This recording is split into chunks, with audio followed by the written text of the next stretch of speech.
big issue really Yes. concerning most students. That's the cost of textbooks. Yes. I mean, if you're a student like myself or anybody else, you've gone to Chegg, you've gone to Amazon, you've Yes. checked the bookstore, you're trying to bring students back to the bookstore. Well, I mean, let's start here. In the last 2 years, the sales, our sales in the bookstore are up 12.5%, while our enrollment is down about the same amount.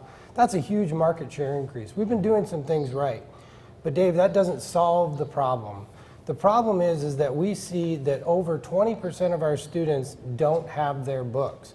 200 requests a week in the library for books. And we know there's a direct correlation between their success at this institution and their ability to have those books. They don't have the discretionary money, no matter what the cost is, in order to be able to get the books. So next Tuesday, our students are going to have the opportunity to revolutionize the way that we do this here at Western Illinois University. We're one of the first 30 campuses in the United States to offer this option. We're going to centralize the purchase of books such that we can maximize buying power and make the books 50 to 80% cheaper, have them covered by financial aid, and they'll have them on day one. So no students have to wait, and we can maximize the power of our student body and take this off the table as a problem. So students will just receive their books, period. That's right. And there won't be any additional cost. It'll be in their tuition fees. That's right. Okay. And then if students weren't to pass this, what's going to happen? Well, more of the same. You know, we're going to continue with not having money. Our demographic is becoming poorer. Those students are not going to have the out-of-pocket money when they get here. They don't even understand that it is an a la carte. They're 55% first-generation students. Nobody tells them they've got to come and buy books. They don't get it. So when they come here, they find out that it's a choice between eating and books. And that, I know which wins every time. Listen, 28 years ago when I went to college, I was one of those students. I went 3 semesters without books. It is embarrassing and crippling. My grade point average after 4 semesters was 2.13. Then I ended up with books, 3.64.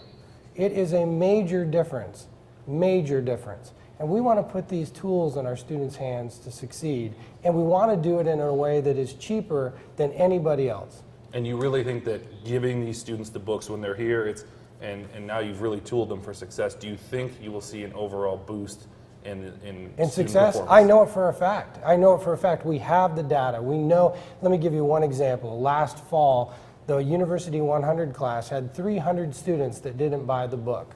That was the first time that happened. The failure rate tripled.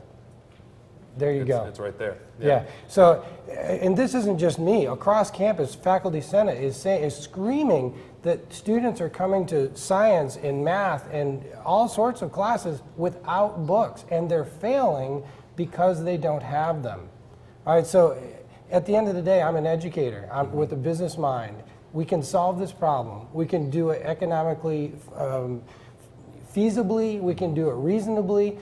We're talking about a fee that is. We know right now that the average cost per class is $106. That's a blended cost. That means that if you went to Chegg, you went to Amazon, you bought one new, that's what your average cost is. That's not the student that buys everything new.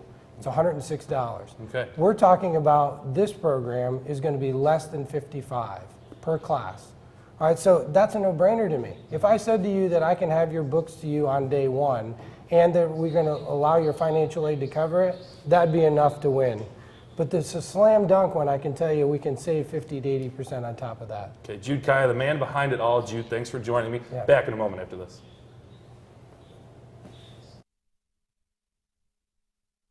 One